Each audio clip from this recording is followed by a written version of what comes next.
Hi everyone, good evening and welcome back to Thorough Newspaper Analysis. Today is 21st of June and this entire video series it's brought to you by LawSikho. So now let's head to the agenda for today. The first segment for today's discussion is the editorial segment, and here we've taken up for our discussion this article which is titled as What is the contention between Coal India and the Competition Commission of India? See, here essentially we're going to have an understanding of what were the arguments that were put forth by both Coal India Limited and the Competition Commission of India in their dispute before the Honorable Supreme Court. And we're also going to have an understanding of what the Honorable Apex Court has recently said in its judgment with respect to this entire dispute. The second segment for today's understanding would be the news update segment. And lastly, we talk about important legal developments of the day. So with this, let's dive into the TNA, and the first point of discussion would be this article. So let's understand the why of this article first.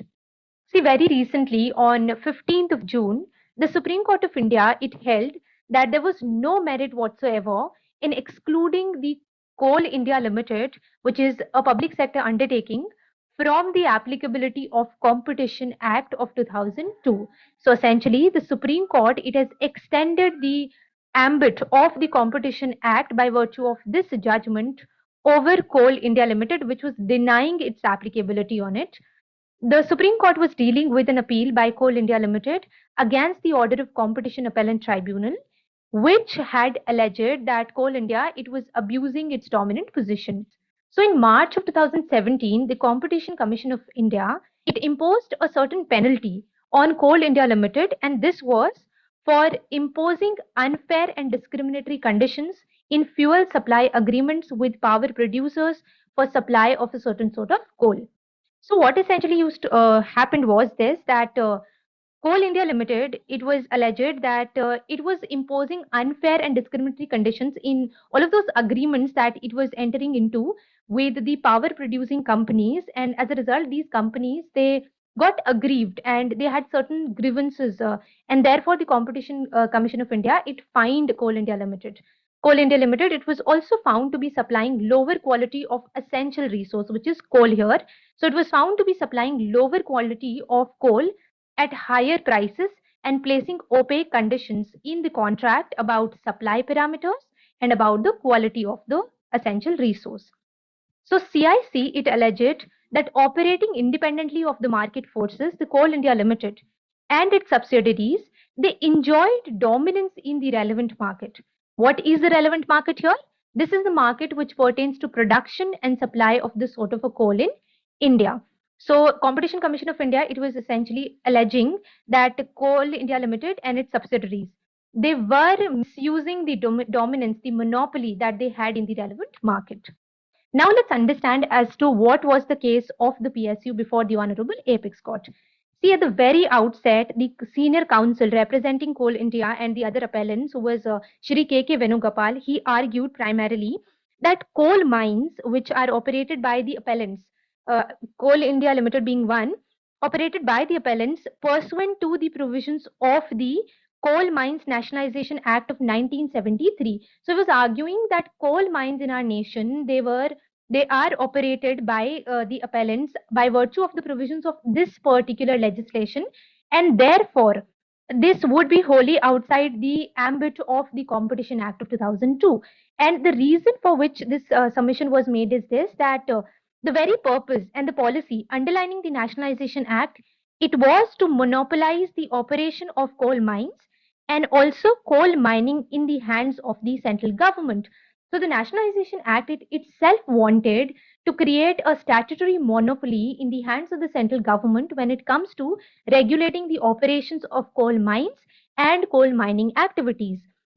So therefore, it is not an ordinary monopoly, it is a monopoly created by a statute. Also, he further argued that the state has been charged with the duty to bear in mind the principle of common good.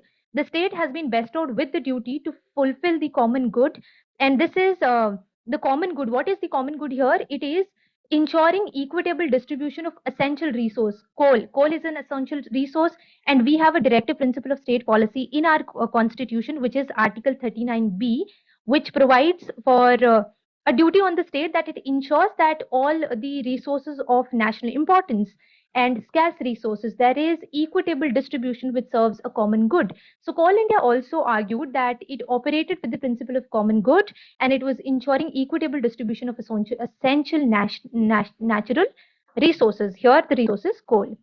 Further, it argued that it may have to adhere to differential pricing mechanisms for the purpose of encouraging captive coal production, and this pricing it may be inconsistent with the market principles. So it was undertaken by the appellants to ensure the viability of the larger operating ecosystem and also for pursuing welfare objective. Further, it argued that coal supply it has a bearing on the larger national policies as well. Lastly, it argued that while stating that it did not operate on in the commercial sphere, that its decisions, the differential policy of pricing, all of these decisions, they were not coming from a place of commerce. Rather, it was, in fact, it was having or incurring a lot of losses, and it cited a certain figure of the cumulative losses that it has incurred from 2012 to 2013 in order to highlight that this is not in the sphere of commerce here. Now let's understand what the CIC had to respond to these. So citing the Raghavan committee, a high level committee, its report, the CIC, it argued that this report here, it was observed that state monopolies of the like which has been created here, they were not conducive to the best interest of the nation, and that they could not be allowed to operate in a state of inefficiency and should instead operate amid the competition forces of the market. Further, it argued that coal it ceased to be an essential commodity in February of 2007, and that Nationalization Act it too was removed from the ninth schedule in the year 2017, because Coal India argued that this has been placed under the ambit of the ninth schedule because of the purpose, the common good that it furthers. And then further, it was argued by the CIC that by the CCI that until the disinvestment in 2010, CIL, it was a fully government owned entity. However, the government shareholding it reduced to 70 to 67%, with the rest held by the private hand. This was argued to counteract this argument of Coal India that it is a government entity. And here, the CCI has argued that no, you're not a wholly government entity now, post 2010, because the shareholding is 67%. Further, it was argued that CIL, it very much is a part of the market forces because 80% of its supplies it goes to power companies which pass the power generated using coal to discoms, distribution companies, who in turn supply the power to the final consumer, and the consumers pay the prices. So therefore, the Coal India and its operation they come within the very domain of the commercial market and market forces. The continual supply of coal, adherence to contract, reasonableness in the rates, and the quality of coal, they also serve the common good, because here they've argued that we are doing what we're doing to serve the common good. So CCI has argued that you can very well serve the common good by supplying the coal continually, by adhering to your contract terms, by reasonableness in your rates and the quality of coal. Further, it argued that coal constitute about 60 to 70% of the cost for power generated generation companies. Thus, irregular pricing and supply this will have a significant bearing indirectly on the consumers themselves. So now let's understand what the Supreme Court had to say here. The court said that there was no merit whatsoever in the argument that the Competition Act it would not apply to the Coal India Limited. Why? Because they are governed by the Nationalization Act, which was the argument of CIL. So the court said that there is no merit in this argument and it cannot be reconciled with the Competition Act. This was again argued by Coal India. So the court said that there is no merit in both of these arguments. That this act is not going to apply to Nationalization Act, and that both of these legislations it cannot be reconciled. So the court said there's no merit. The novel idea which permeates the act, the Competition Act, it would stand frustrated. In fact, if the state monopolies, the government companies, and the public sector units, they are left free to contravene the Competition Act. This is what the court further said. The bench also added that entities cannot act with caprice, treat unfairly, otherwise or similarly situated entities with discrimination. So, in crux, we can say that the Supreme Court observed in favor of the Competition Commission of India's stance, and it said that the Competition Act, it is applicable on Coal India Limited. And with this, let's proceed with the next segment for today. And now we proceed to the national news category for today, with this being the first update. Kotak Mahindra Bank, it launches ActivMoney auto sweep account.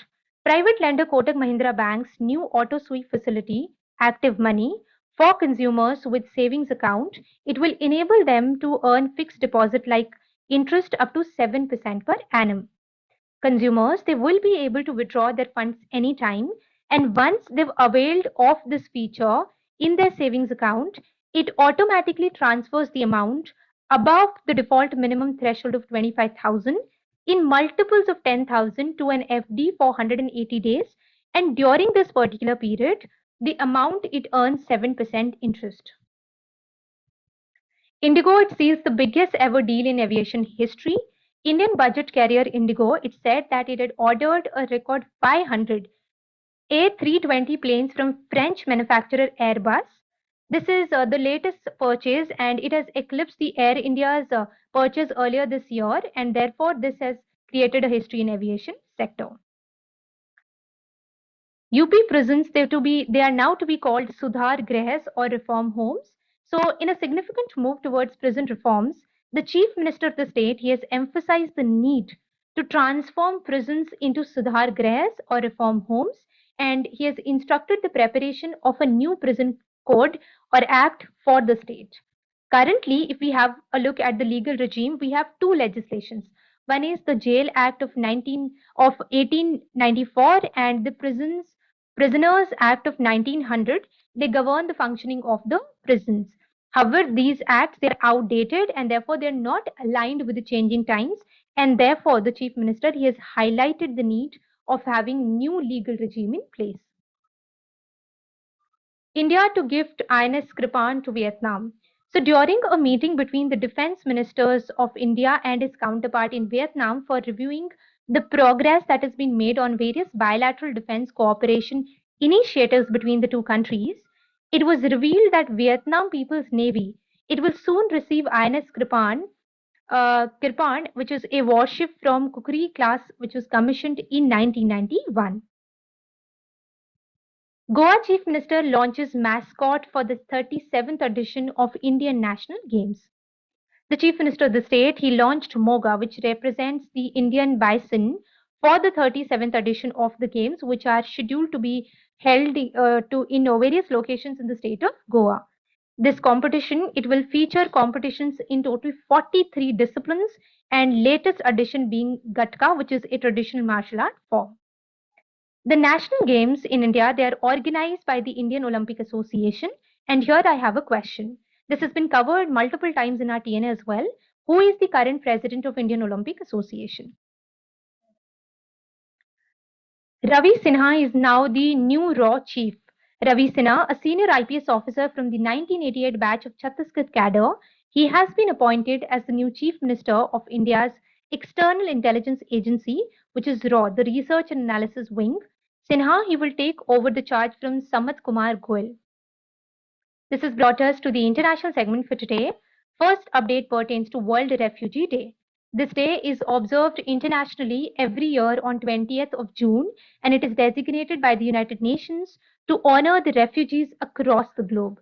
To have a picture of how grim the situation is, consider this. Every minute, 20 people, they leave everything behind to escape either war, persecution, or terror. As far as the legal framework globally it is concerned, we have two legal instruments. First is the 1951 Refugee Convention and its protocol of 1967. This particular convention, it contains rights of refugees and also highlights the obligations of refugees towards their host country. Let's understand some of these rights. First is not to be expelled except under certain strictly defined conditions, the right not to be punished for illegal entry into the territory of the contracting state, right to work, to housing, to education, freedom of religion, right to access the courts, right to freedom of movement within the territory, the right to be issued identity and travel documents. Europe, it has become the fastest warming continent in the world. It has warmed at a rate which is twice as much as any other continent in the world since 1980s, with significant effects on its ecosystems and the socio-economic structure of the area. This has been found by a report in a report by the World Meteorological Organization. UN adopts the historic High Seas Treaty. So, 19th of June, the United Nations it adopted the historic treaty. This treaty it builds on the legacy of the United Nations Convention on Law of the Sea.